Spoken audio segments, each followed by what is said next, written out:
Today on Faith Matters, the hospitality highlight with Talitha Seymour.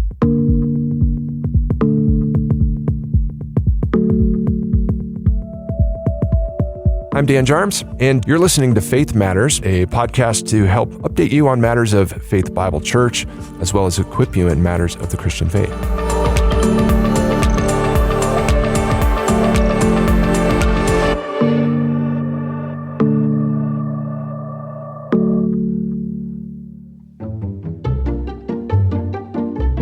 Hi, my name is Jennifer Brandt, and I'm the new hospitality highlight editor. Jessica Horning kindly recruited me to take her position when she moved, and I feel so honored to talk about a topic that is very important in the church body and beyond. So today I have the privilege of interviewing one of my dear friends, Talitha Seymour. I met Talitha and her husband Justin at the marital class 3 years ago, and little did we know we'd actually end up becoming coworkers in the same clinic here in Spokane. I thought of you, Talitha, when I was thinking about people who do hospitality well because of your enthusiasm for sharing your baked goods at our workplace. There have been countless times when I walked into our break room and I see a plate of something delicious and I hear chatter all around, people asking who made this, and it never takes long for somebody to say it must be Talitha. And I always think, wow, what a kind way to love your coworkers and bring joy and thoughtfulness to the workplace. I just think it's such a simple gesture, but very meaningful way to share the love of Christ with others. With that being said, my goal today is to talk about practical ways we can show hospitality both inside and outside of our home. So first, Talitha, why don't you tell me a little bit about you and your family, how you got connected to FBC, and then what got you into baking and how it has become a passion for you. Yeah, well, I'm really excited to be here. I feel a little underqualified to be on a podcast about hospitality, but I'm really excited to be here nonetheless. So let's see how we got here to Spokane. I grew up on a little island in the Puget Sound called Anderson Island. It's about 1,200 people. And I just remember going to like our church Bible studies and just the welcoming spirit and the warmth that I always felt when, somebody brought like a baked good, and just, we really didn't grow up with a lot of sugar in our household. Like we would kind of steal chocolate chips for like a sweet little treat every now and then. And so that was just so fun for me. Even from like the time I was in middle school, I would go to our church Bible study, sometimes on my own. And I was probably the youngest person by like 30 years, but it just meant so much to me that, somebody took the time to make little treats. And I think that's where that passion started. And I just kind of slowly started developing my own baking skill set and kind of experimenting with things. And so I think that's where that got started. And then I went to UW for college, and I met my husband Justin there. And we got married right after graduation, and then came over here basically 2 weeks after we got married. He started medical school here, and that was right when COVID was just kind of getting started. And so it took us a little while to find Faith Bible Church, but we found it through Kate Hubble is part of a Bible study called Side by Side. It's a Bible study for medical wives, and I was a part of that, and she was just talking about her church in such like a powerful way. I thought, we have to try this church out. Like we just got to go once. And first time we went, basically like signed up for the membership class, and we just never looked back. So that was back in early 2021. So we're coming up on 4 years now, which is really exciting. And so he finished medical school here. And then we were really blessed to stay for residency as well. That was a huge answer to prayer for us. And honestly, the biggest reason for wanting to stay was because of Faith Bible Church. And so, we've been fortunate to stay here. And we've got a almost 2-year-old son named Weston. And we're just putting our roots down here and really excited about it. We're so happy that you are. That's awesome. So one of the things that I think is amazing, like I said earlier, is the way that you bring so many good foods into work and that you bless our coworkers that way. So I just want to know what motivates you to bake for your workplace? I asked Justin about this question because I was like, I don't know if there's really like a big reason. I just love baking. And he said it kind of is like my hobby or like my, I don't know, self-care, if you will. So I love baking, and it's even more fun for me to have people to bake for who it kind of like just incidentally builds connections with people. I feel like I get to meet people who I wouldn't otherwise meet, and it's just a little way to like bless others that is also just fun for me to do as well. Mm-hmm. Something I've been learning is how the Greek New Testament word for hospitality translates to love for strangers or outsiders. And so I think sharing those baked goods at work is a wonderful way to use hospitality as an outreach and as a key to evangelism. So have there been any opportunities you've had to just connect with people on a more personal level through bringing baked goods to work? Yeah, absolutely. I think the workplace can be kind of a tough place for outreach, I guess for me personally, just because it feels, really personal and people aren't always up for talking about stuff like that. But I can think of a couple instances, and I'll share one here, where a gal about my age, maybe a few years older than me, she was kind of munching on one of the treats that I brought and asking me about it. And then she just started talking about like her mom and how she grew up with, her mom baking treats and stuff, and it's kind of reminded her of that. And then before you know it, we're talking about like the hardest things that she's gone through in life. And, she was LDS and was just kind of questioning that. And it really brought up an opportunity for, I feel like, to share the gospel with her. It can come up in the most small of ways, but it can provide that opportunity to have those conversations that you wouldn't otherwise. And so I think that was just like one seed that was planted, and then we were able to have conversations from then on, because that ice had kind of been broken. And so that was cool. That was kind of an unexpected opportunity, but yeah, and we're still in touch, even though she doesn't work there anymore. That's really sweet. So how do you make the time with a busy 2-year-old running around to have food ready for the morning at work? Yeah. Well, I would say the key is doing all the work the night before. So like once Weston gets in bed, I'm sure moms can relate to this, but that's kind of like the time where you can like, get cleaned up and stuff, but also just like do some things that are fun for yourself. So once he's in bed, that's when I start the baking, and normally it's pretty easy to like, make things, and then you can just pop them in the oven the next morning. Like even cinnamon rolls, I'll, get them to like the point of the second rise, and then I'll just stick it in the fridge and let them rise overnight. So, all that you have to do in the morning is just pop them in the oven, and then they're, nice and warm for work. But yeah, and like, if you make scones, you need to refrigerate the dough anyway. So I would say that's the key, is just getting the work done in, after the kid goes to bed, and then you just have to do a little bit the next morning. So I'm all about minimal effort there. That's perfect. That's so practical. So there have also been several occasions where I and others have been invited to come inside of your house, where you've hosted us to make gingerbread houses and to make hot cocoa bombs.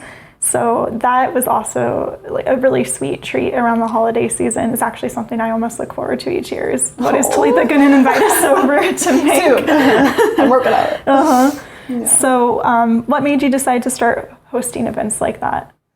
Yeah, well, I think it's just a way to build connections, and I think especially within the church, it's just putting your roots down with those people who are, fellow believers, and those relationships that are just really, I think, glorifying to God. I just have such a desire to deepen those relationships and to pour into other people, and I think that's just, a fun little way that I can do that, is like hosting little get-togethers where we can just chat. And I mean, I just feel like food is such a great means for building community and for building relationships. Because, you know, if you're just like making hot cocoa bombs or whatever, like it's such a good opportunity to get to know where somebody's at, and just in low pressure situations where you can really hear somebody's heart. And I mean, some of the best and deepest conversations that I've had have been like while preparing or enjoying food, you know. And I mean, think back to like the Old Testament or the New Testament, like so much of ministry was focused around food, like, you know, feeding the 5,000, like Jesus cared that these people were hungry, you know, and that's just like a practical way that you can like fill somebody's belly, but also fill their spirit and fill yours while you're at it. Because I mean, the verse Acts 20:35 really like, I feel like encapsulates all of this, which is like, it's better to give than to receive, you know? And like, it's just amazing how by doing little things that can, you know, fill other people's cup, you actually end up like filling your own as well, or God ends up filling your cup. And yeah, it's just so true. What I've really enjoyed about coming to those events is that it is the time of fellowship with other people in the church, and even people that I might not know as well. Yeah. And so I've been able to deepen those relationships with people that you've invited who maybe I didn't know quite as well. And then also the really sweet thing is I get to take those goodies home and re-gift them to other people. So it's the gift that just kind of keeps on giving. And yeah, it's a blessing to those recipients of those gifts as well. So it just has lots of ripple effects, which I think is really sweet.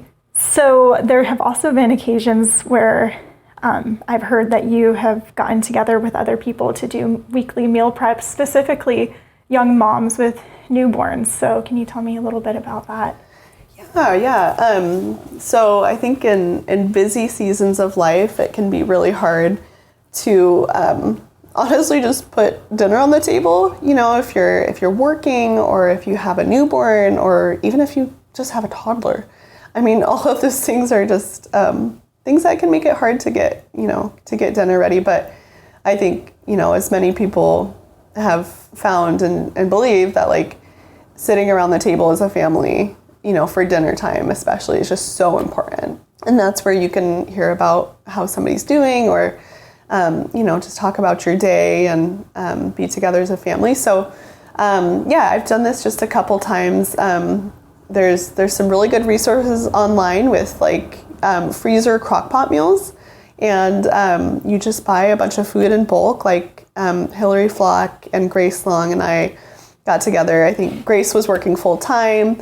Hillary was pregnant and had a toddler, and I was working full time with the toddler, and so we were all kind of like, it's kind of just hard to like come home from working, you know, a long shift and still have the energy to get, you know, dinner on the table that, you know, it's not just pizza. Nothing wrong with pizza, by the way. Did that last night. But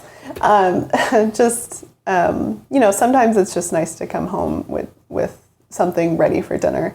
And so we just got together, and I think it just took us a couple hours, and we got all these freezer meals ready and went home, and all you had to do is toss them in the crock pot in the morning, and then, you know, when you come home from work or just a long day, it's ready for you, you know. And it's a nice way, I think, to serve our families, and to be thinking about, like, you know, how we can be providing that for our family, but also, you know, sometimes the realities of life can make that a little bit challenging. So yeah, that was just really fun. I love that idea, because that's also time in fellowship together with those ladies, where you get to make those meals together, but you're also blessing your family, and loving your family, and just putting the thought and time and consideration and preparing those meals. Also very economical. Yeah. Because when you buy in bulk and from Costco, you know, like you're saving some good money. So that's another plus. About how long do you think it took you to kind of look through the meal plans and decide which ones to go for, and then make a list and do the shopping? That was probably like a couple hours at most, because I found this gal online. I forget what her name is, but she's a mom of 6, and she's a huge Costco fan, as am I. And so she puts together these like groups of meals that there's some overlap in the ingredients, so you can buy, 15 pounds of chicken, which is kind of ridiculous when you think about it, but if you're getting all of that in bulk, that's like what they come at Costco, So yeah, you just get all the items in bulk, and you end up using everything that you buy, That's really nice. So yeah, it is really nice. And it's just mindless work. It's not like you have to like do anything fancy. You're just sitting around, pouring cans of beans into bags. And the chicken is a little gross because it's kind of funny. But, we made it work. Yeah, it was just really good fun. That's awesome.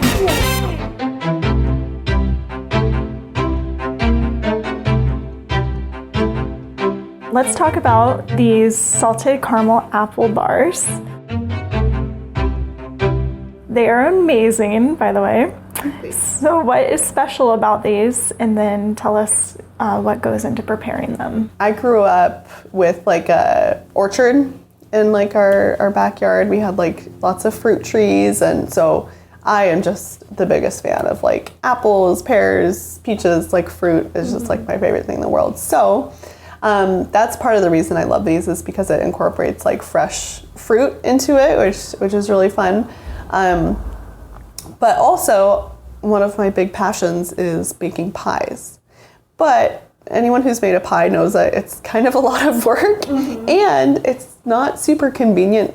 It's not a great food to like share with other people if you're not sitting down for a meal with them. So if you're just bringing a treat to work, it's kind of awkward to like bring a pie because it's like messy. Yeah, exactly. And then you need ice cream if you're making a pie, and then it just gets to this whole big thing. So this is kind of just like a little way that I can share my love of like pastries and especially making pies and stuff like that, because it basically tastes like an apple pie, with some caramel on it, which never hurts, but it's also really convenient to share. So, you can just cut it up into little squares, and, people can kind of grab and go, which I think is a great way to like share, little treats. So, yeah. Start to finish, how long do these take to make? Yes. Start to finish, well, including the cooling, it's probably about 2 hours, but actual work, probably like 30 minutes.